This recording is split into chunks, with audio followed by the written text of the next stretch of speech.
Hello everyone, अस्सलाम वालेकुम। तो आज हम बनाने वाले हैं आम की रबड़ी, जो कि बहुत ही इजी और टेस्टी रेसिपी है। स्पेशली आम लवर्स के लिए तो ये बहुत ही मज़ेदार चीज़ है। तो चलिए बनाना स्टार्ट करते हैं। जिसके लिए हमें सबसे पहले क्या करना है, आम लेना है जिसको बहुत अच्छी तरह से वॉश करके और फिर हमें इसको कट करके इसका छिलका अलग कर देना है।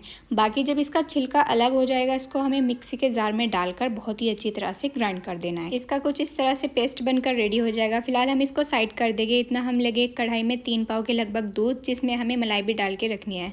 मलाई वाला दूध हमें इसलिए लेना है क्योंकि ऑब्वियसली जब हम रस मलाई बनाते हैं तो उसके लिए हमें थिक मिल्क की ज़रूरत होती है। इस दूध में हम डालेंगे 3-4 इलायची, जिनको हमें फोड़ कर डालना है। आप चाहे तो इलायची पाउडर भी डाल सकते हैं, वो तो बिल्कुल बेस्ट रहेगा। थोड़ा सा केसर डालकर मिठास के लिए हम इसमें डालेंगे चीनी। वैसे नॉर्मल चीनी मैं नहीं डालूंगी, मैं इसमें डाल रही हूँ कच्ची चीनी, जो कि शुगर के लिए बाकी दूसरी चीनी के अकॉर्डिंग काफ़ी ठीक रहती हैं, ज़्यादा नुकसान नहीं देती हैं।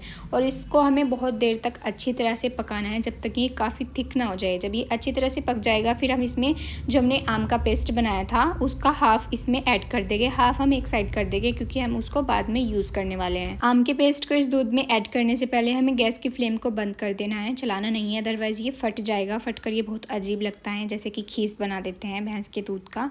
तो इस तरह से इसको बहुत अच्छी तरह से काफ़ी देर तक चलाना है, क्योंकि ये मिक्स होने में थोड़ा टाइम लेता है। जब ये अच्छी तरह से मिक्स हो जाएगा, फिर हम इसको साइड कर देंगे ठंडा होने के लिए। इतना आम का बनाया हुआ बैटर ठंडा हो रहा है, तब तक के हम ब्रेड ले लेते हैं, जिसको हम ग्लास की हेल्प से गोल छोटे छोटे पीसेस बना लेंगे, जिस तरह से रोटी बनती हैं, और इसी की हम रसमलाई बनाने वाले हैं। तो सभी ब्रेड के हमने इस तरह से बीच से निकाल कर अलग कर लिए हैं। इन सभी पीसेस को फिलहाल साइड में कर देते हैं। उसके बाद हम कुछ ड्राई फ्रूट्स लेते हैं, जिसमें मैंने लिए हैं काजू, बादाम और मगज़। इन सभी को हमें बहुत बारीक बारीक पीसेस बना लेने हैं, बहुत ही अच्छे से, ताकि हम उसके ऊपर अच्छे से गार्निश कर सके। कुछ हम रसमलाई के बीच में ऐड करने के लिए इनका यूज़ कर सके। देखो बहुत छोटे छोटे पीसेस बन चुके हैं।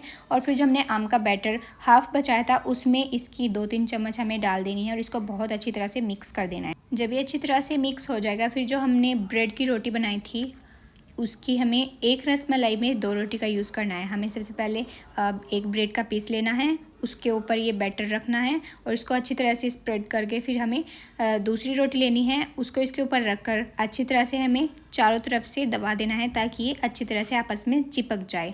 बिल्कुल भी इसके बीच में इस तरह से स्पेस नहीं होना चाहिए, ताकि ये ऐसा ना लगे कि ये हाँ अलग है एक दूसरे से। देखो अब दिखने में बिल्कुल ऐसे लग रहा है जैसे ये एक ही है, बिल्कुल भी नहीं पता लग रहा है कि हमने 2 ब्रेड का यूज़ किया है। तो इसी तरह से हमें सभी पीसेस बना लेने हैं और फिर किसी एक बाउल में सभी पीसेस को रखकर जो हमने आम का बैटर पकाया था उसको इसी के ऊपर हमें सारा डाल देना है। बिल्कुल सारे पीसेस ढक देने हैं, ताकि इसमें ये जितना भी हमने बैटर बनाया था बहुत अच्छे से एब्जॉर्ब हो जाए। गार्निशिंग के लिए तो आप अपनी चॉइस के अकॉर्डिंग कुछ एक्स्ट्रा भी डाल सकते हैं। हमने जो आपके सामने मेवा कट की थी, हमने सिर्फ वे ही डाली है और बस थोड़ा सा केसर डालकर यहीं पर रेडी हो जाती हैं। इसको हमने 1 घंटा फ्रिज में लगाया, उसके बाद हमने इसको सर्व किया और ये बहुत टेस्टी थी। अगर आपके पास आम खट्टा हो तो एक बार चेक कर लेना। अगर आम खट्टा हो तो उसमें आपको मीठा ज़्यादा डालना होगा, और अगर आम मीठा हो तो आप चीनी नॉर्मल भी रख सकते हैं। देखो देखने में भी बहुत टेस्टी लग रही हैं।